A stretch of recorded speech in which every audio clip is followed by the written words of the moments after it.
আগে ভিডিওটা দেখেন পরে বলছি। মাত্র 5.7 মাত্রার ভূমিকম্প হয়েছে, আর এতেই দেখা গেছে কিছু মানুষ দৌড়ে ছাদে গিয়ে উঠতেছে, কেউ রাস্তায় চলে আসতেছে, কেউ টেবিলের নিচে জায়গা করে নিচ্ছে, আবার কেউ বা কোথাও লুকানোর চেষ্টা করতেছে। মাত্র 5.7 মাত্রার ভূমিকম্প, এতেই অবস্থা। আপনারা অনেকে বলতে পারেন যে 5.7 এটা আপনার কাছে মাত্র মনে হয়। হ্যাঁ, মাত্র মনে হয়, কারণ এই ভূমিকম্পে এমন হয় নাই যে একটা শহরের হাজার হাজার বিল্ডিং ধসে গেছে। এই ভূমিকম্পে এমন হয় নাই যে একটা শহরের হাজার হাজার গাছ উপড়ে গেছে, পাহাড়গুলো ধ্বংস হয়ে গেছে, এমন কিন্তু কোথাও হয় নাই।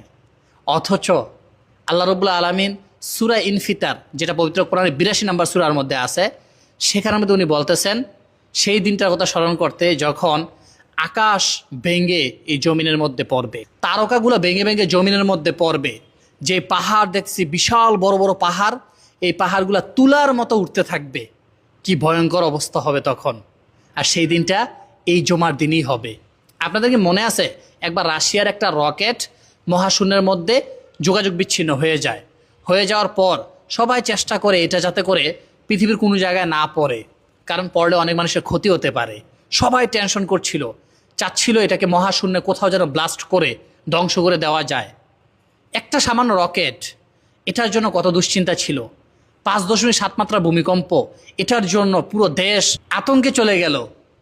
আর যখন এই শুক্রবার দিন মানুষ তার নিজ কাজকর্মে ব্যস্ত থাকবে, তখন আকাশ ফেটে পড়বে, জমিন তার যত সম্পদ আছে সবগুলোকে উগড়ে দিবে, আর এই বিশাল বিশাল পাহাড়গুলা তুলার মতো উঠতে থাকবে। কি অবস্থা হবে সেদিনের। আজকে যখন ভূমিকম্প হয়েছিল, ওই অবস্থায় যদি আমরা মারা যেতাম, আমাদের সর্বশেষ আমল কী ছিল জানেন? ফজরের নামাজ কয়জনে আমরা আদায় করেছিলাম? যদি ওই অবস্থায় মারা যেতেন, আল্লাহর সামনে গিয়ে কী জবাব দিতেন? আল্লাহ রব্বুল আলামিন আমাদেরকে হেদায়েত দান করুক।